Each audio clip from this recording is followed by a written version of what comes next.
Prima che come relatore volevo, come consulente dell'ACOS, ringraziare i presidenti per questa scelta di collaborazione, di lavoro insieme, di camminare sulla stessa strada per mantenere viva l'associazione e non far perdere quello slancio di formazione e di umanizzazione nel mondo della salute che è proprio dell'associazione, con uno sguardo 360 gradi su tutte le figure sanitarie. Per cui, come prima cosa, ringrazio per questo vostro impegno e testimonianza che date con i vostri presidenti e i vostri consigli. Condivido lo schermo.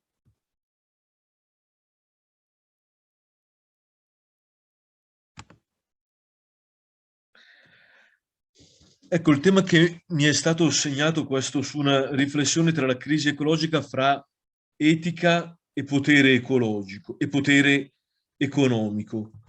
Penso che la prima cosa che dobbiamo stare attenti è che quando noi parliamo di crisi ecologica il rischio è che riduciamo immediatamente l'orizzonte a quello che potremmo definire la crisi ambientale. La Laudato Si in sé ci ha educati a considerare l'ecologia integrale. Ringrazio il dottor Giuseppe perché ci ha aiutato a capire quello che dice Papa Francesco quando ci dice che tutto è connesso, tutto è in relazione.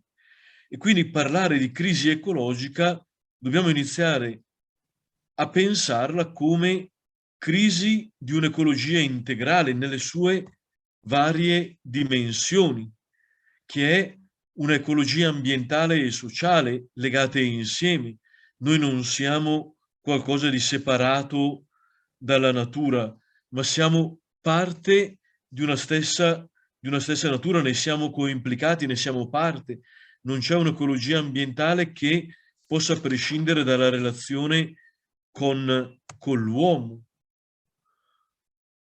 Non si possono separare, non ci sono due crisi, una ecologica e una sociale, è un'unica crisi. E la crisi degli ambienti sociali diventa crisi che si ripercuote sull'ecologia, con quello che Papa parla della manipolazione delle persone di organizzazioni criminali che vanno a ulteriore degrado dell'ambiente. C'è una relazione con quello che che il Papa definisce una ecologia economica, che considera in maniera ampia, che considera il legame fra l'ecosistema e il benessere delle persone e i valori economici in gioco. C'è un altro aspetto che nell'enciclica trova spazio, che è l'ecologia istituzionale, la salute delle istituzioni di uno Stato si ripercuote sulla ecologia integrale. Pensiamo, soprattutto in alcuni paesi in via di sviluppo, la corruzione legata al degrado ambientale. C'è un'ecologia culturale, cioè quel legame con la cultura e la ricchezza dei popoli che fa dialogare i diversi linguaggi, dove il rischio è quello che con la perdita di ecosistemi andiamo a perdere anche le culture locali e le loro visioni di mondo e di vita. Quindi il legame tra la cultura e la natura che è un legame inscindibile. Quella che viene definita nell'enciclica l'ecologia urbana, cioè la relazione tra gli spazi umani, il comportamento umano, la salute e l'ecologia ambientale. Perché uno sviluppo autentico potremmo dire che presuppone il miglioramento integrale nella qualità della vita umana. E allora,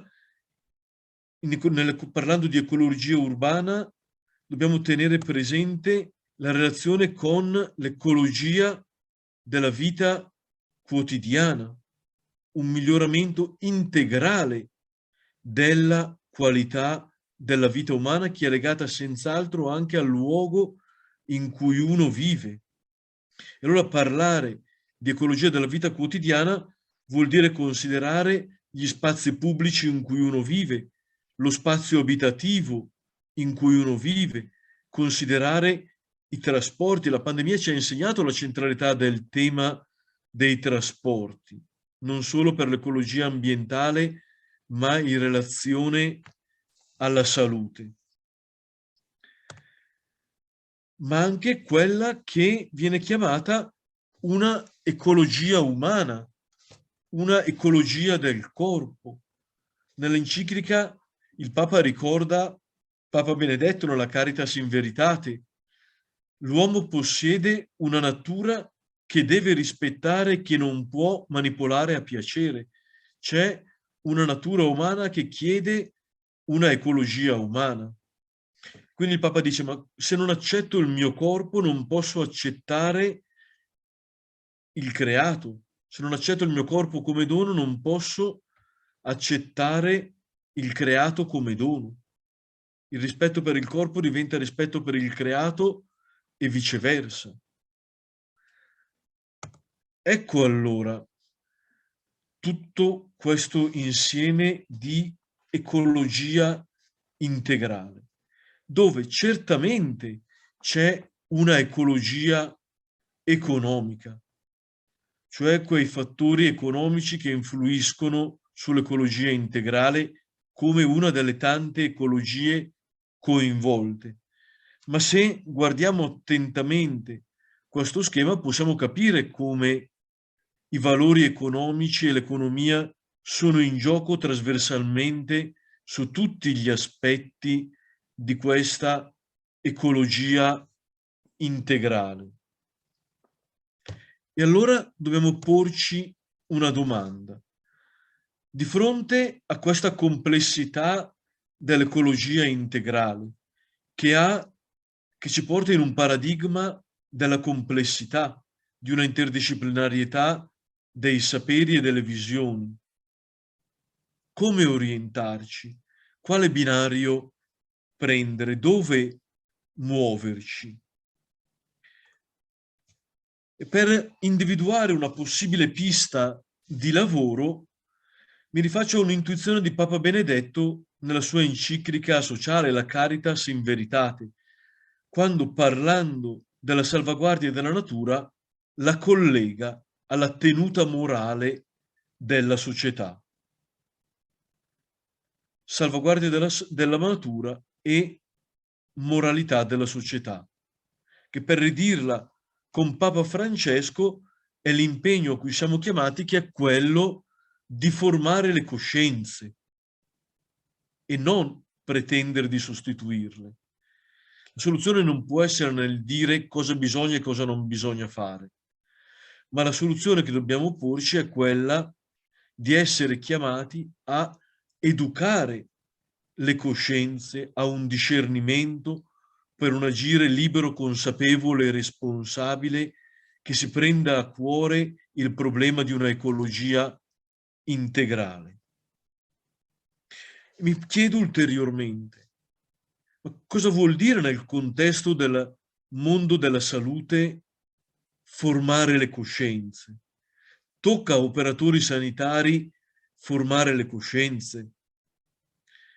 Tocca agli operatori sanitari, io direi, caratterizzando l'azione degli operatori sanitari in un terreno che hanno già sperimentato, che è quello dell'educare a una cultura, a un impegno culturale.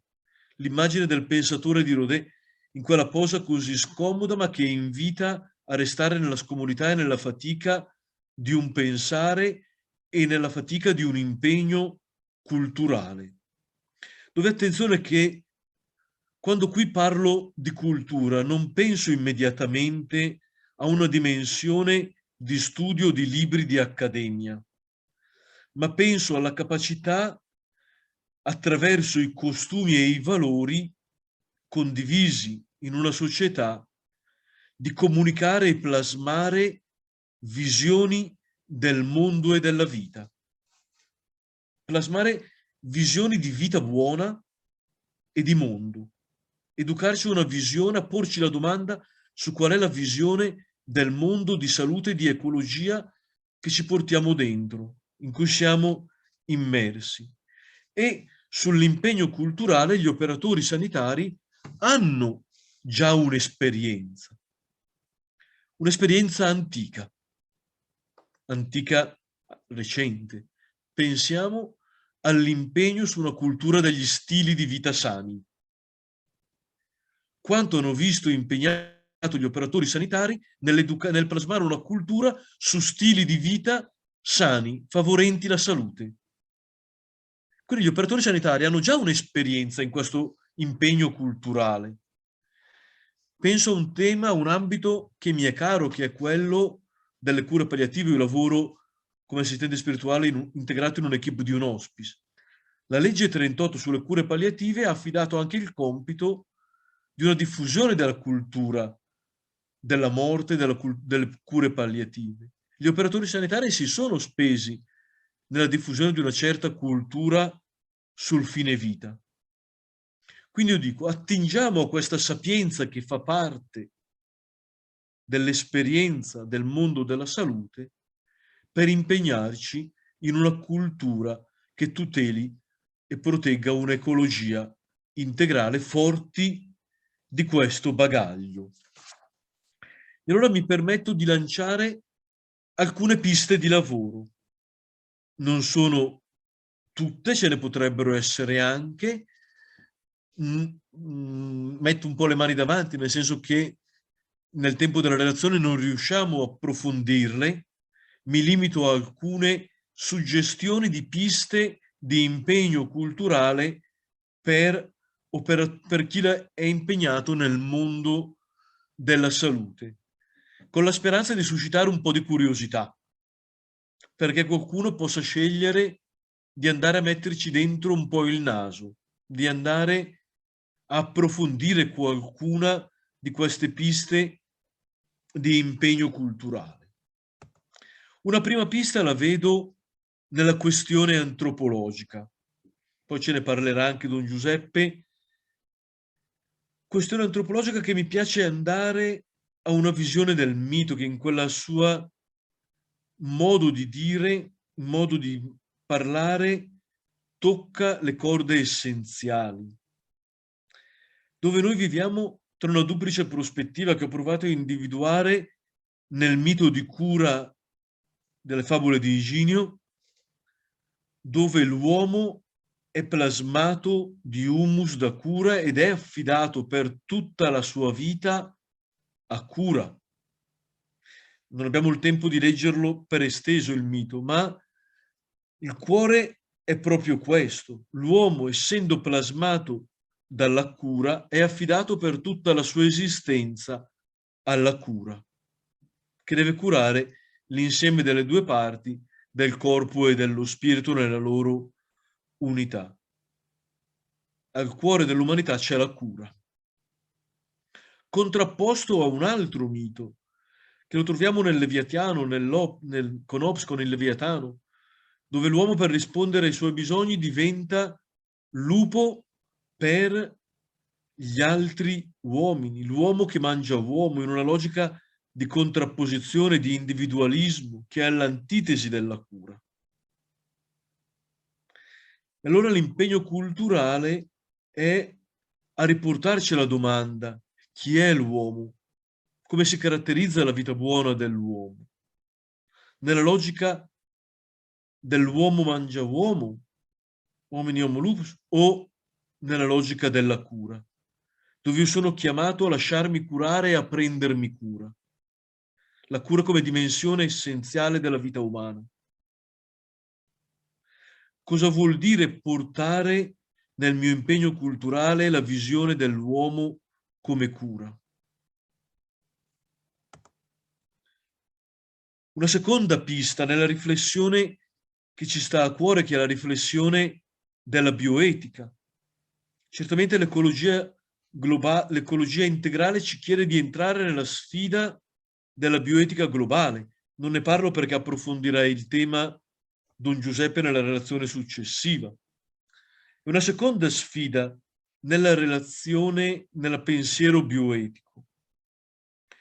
A me piace molto tornare, lo faccio spesso, su una dichiarazione europea la dichiarazione di Barcellona, una dichiarazione del 98, della Comunità Europea del 98, che è un tentativo di proporre un principialismo non americano, anglosassone, ma un principialismo di indole mediterranea, di indole latina, che vede i principi di autonomia, dignità, integrità e vulnerabilità. E quindi un nuovo modo di pensare anche ai principi in bioetica. Cosa vuol dire porre la vulnerabilità come principio di bioetica che postula una cura? È interessante, sarebbe tutta un modo diverso di impostare anche, per accompagnare anche i processi di decision making e i processi di decisione clinica. Non solo i 4 principi nordamericani, Beecham e Childress, ma anche il principialismo europeo. Purtroppo una dichiarazione poco conosciuta, non quasi persa nell'oblio, ma secondo me ha dei potenziali interessanti. Pensiamo solo alla vulnerabilità e all'ultimo documento del Comitato Nazionale di Bioetica sulla vulnerabilità e la cura nel contesto del welfare. Pone delle questioni interessanti. Potrebbe essere un buon approfondimento. Il tempo corre e un'altra pista di riflessione è quella giuridica. Cosa vuol dire pensare a una tutela giuridica dell'ecologia integrale? Papa Francesco, incontrando l'Associazione Internazionale di Diritto Penale, ha posto la suggestione di un reato di ecocidio, che è la perdita, il danno, la distruzione di ecosistemi di un territorio determinato in modo tale che il suo godimento per parte degli abitanti possa vedersi severamente pregiudicato. Ma più che questa delimitazione di ecocidio, è interessante dove lo andrebbe a collocare. Non solo contro i crimini contro l'ecologia, ma proprio anche in forza di quelle intuizioni della pacem in terris che ci veniva richiamata anche prima, l'inserimento dell'ecocidio tra i crimini contro la pace. Pensiamo dietro le crisi umanitarie, i flussi migratori, quanto c'è di una crisi di ecologia integrale, di una crisi ambientale. Quindi il crimine di ecocidio che diventa un crimine contro la pace, come i crimini di guerra, la violazione dei trattati di pace, lo pone a quel livello. È interessante la suggestione di collocarlo a quel livello. Oltre che il Papa dice che si sta pensando anche a introdurlo nel catechismo tra i peccati, per cui usciamo dall'ambito giuridico. Sempre nella dimensione giuridica dovrebbe diventare urgente anche nel mondo della salute questa riflessione tra il rapporto tra desideri e diritti. Noi stiamo vedendo un moltiplicarsi delle carte dei diritti, ma che rischiano di essere una trascrizione delle carte dei desideri. Il desiderio chiede sempre più di essere riconosciuto come un diritto, ma se c'è un diritto è postulato un dovere. E in che logica ci poniamo in questo? In Hobbes o nel mito di cura? Assecondando questa equivalenza. Sarebbe interessante rileggere in questa chiave l'evoluzione dei LEA, dei livelli essenziali di assistenza. Quanto i LEA stanno andando ad assecondare le carte dei diritti con tutto quel problema poi di allocazione delle risorse dentro un budget sanitario già di per sé ristretto, dove alcuni bisogni fanno fatica a trovare risposta. Pensiamo alla bocciatura del bonus per lo psicologo, che sta diventando nel post-pandemia una vera emergenza. La Regione Lombardia riconosce nel sociosanitario alcuni colloqui di presa in carico nei consultori pubblici accreditati. Quindi la Regione Lombardia ha trovato il modo da tempo di rispondere a un bisogno di salute psicologica. Vi do un numero. Nel 2020, prima della pandemia, come consultorio diocesano, aprivamo un 300-320 nuove cartelle cliniche ogni anno. L'anno scorso ne abbiamo aperte 450 più o meno, tutte di prese in carico nell'area psicosociale e la stragrande maggioranza connesse con problemi relativi a ansia, panico, depressioni, crisi familiari a seguito della pandemia del lockdown. Cosa vuol dire trovare risorse e questo shift tra i desideri e i diritti? Apre tutta una pista interessante di lavoro e di riflessione. Quello che ci riguarda più da vicino su questa relazione, la questione economica. Mi auguro che qualcuno si appassioni e segua i lavori dell'economia di Francesco. Il meeting di Assisi poi con la pandemia è andato come è andato, però quell'intuizione del Papa di coinvolgere i giovani per studiare e praticare un'economia diversa, che come dice il Papa fa vivere, non uccide, include, non esclude, umanizza e non deumanizza, prende cura del creato e non lo depreda. L'economia di Francesco, tutto un mondo interessante. Vi ho riportato lì i 12, li chiamano villaggi, i 12 temi di cui chi ha aderito al progetto dell'economia di Francesco si sta occupando. Quelli in corsivo hanno già avuto delle proposte concrete, la pubblicazione di un documento con delle proposte, quelle non in corsivo stanno aspettando, usciranno a breve delle proposte concrete. Pensiamo solo al primo, la finanza e l'umanità, l'umanizzazione della finanza, la persona prima del profitto, tutto il tema del profitto e una finanza inclusiva e non esclusiva, come il tema dell'emissione del CO2, dell'energia, la transizione ecologica verso le fonti non inquinanti che non deve andare a depredare paesi in sviluppo, in una questione di equità.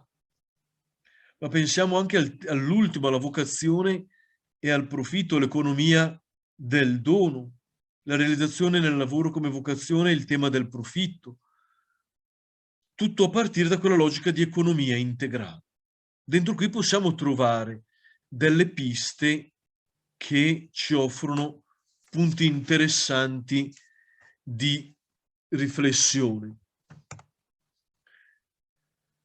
Ma l'anno scorso, nel 2021, è nata anche una piattaforma di attuazione della Laudato Si. Il Papa ha chiesto un cammino di 7 anni per provare a porre dei passi concreti nella logica di un'ecologia integrale. Attenzione ai soggetti che vengono chiamati a contribuire a questa piattaforma. Famiglie, parrocchie, diocesi, scuole, università, ospedali. Gli ospedali potrebbero inserirsi in questa piattaforma con dei progetti concreti a favore di una ecologia integrale. Sarebbe interessante come operatori sanitari cattolici stimolare le direzioni sanitarie, stimolare i DG per dire perché non prendiamo in considerazione l'ipotesi di presentarci in queste logiche, visto che l'essere amici dell'ambiente diventa anche, con la responsabilità sociale di presa, un marchio di qualità dell'ospedale, giustamente oggi sottolineato, diventato azienda purtroppo, ma allora nell'azienda c'è anche la questione del marketing. Sfruttiamo questa cosa per dire marketing, entrare tra quelli amici dell'ambiente, in una piattaforma dove si pubblicizza chi si sta muovendo nella logica di un'economia integrale. Questi sono gli ambiti. Non stiamo lì, volevo dirvi qualcosa dell'economia ecologica, però andiamo avanti veloci perché sono già 25 minuti che era il tempo massimo che ci era concesso e vedo Mario che annuisce. Penultima provocazione, ancora sull'economia. Abbiamo appena celebrato la 49esima settimana sociale dei cattolici proprio sul tema dell'ecologia. Quanto conosciamo delle proposte al Parlamento italiano, all'Unione Europea e nuove prassi per le comunità ecclesiali? Chiudo con una provocazione sull'allocazione delle risorse, dove forse un po' di moral suasion come operatori sanitari, come associazione di categoria nel mondo della salute, potremmo anche metterci a farla. Papa Francesco nel messaggio per la pace ha posto il problema di un confronto tra l'investimento nelle armi e l'investimento nell'educazione. Poniamo un paragone tra l'investimento nelle armi e l'investimento per la salute. Milex, che è questo osservatorio sulle spese militari, riprendo il grafico da Pax Christi perché ha fatto bene il grafico e dà un'idea. Nel 2022 la spesa militare italiana è cresciuta, più 3,4% in un anno, più 20% in 3 anni. Le spese militari in euro. Secondo Milex, che è l'osservatorio accreditato per le spese militari. Se andiamo a prendere il rapporto del GIMBE, che ormai ci è diventata familiare questa sigla anche agli italiani, cosa ci dice?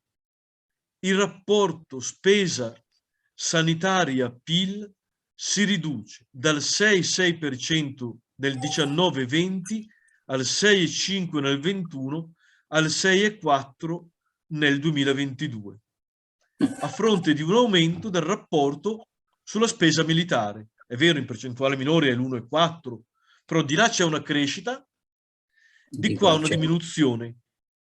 E il fatto che all'inizio della pandemia, non avendo i piani pandemici aggiornati, non avevamo le scorte che i piani pandemici di materiale sanitario ci chiedevano. Abbiamo chiuso posti in terapia intensiva perché non utilizzati e quindi averli inutilizzati era solo un debito. E quindi li abbiamo ridotti quando abbiamo riserve militari inutilizzate. Tutto questo tema di allocazione globale delle risorse, possibile che l'associazionismo di categoria non tenta qualche azione come associazionismo per fare moral suasion? Chiudo dicendo, non lo facciamo noi, ma qualcuno lo fa. 50 e più premi Nobel hanno Claudio Pollastrini, chiesto... chiudi l'audio per piacere. Scusami. 50 o più premi Nobel hanno indetto una sottoscrizione per chiedere che si riduca la spesa militare del 2% per investirla in progetti altri. Sono segni che qualcosa si sta muovendo. Ecco, non ho risposto a tutte le possibili sfide economiche nell'ecologia integrale, ma spero di aver suscitato qualche interesse e qualche prospettiva per continuare il discorso. Grazie per il vostro ascolto.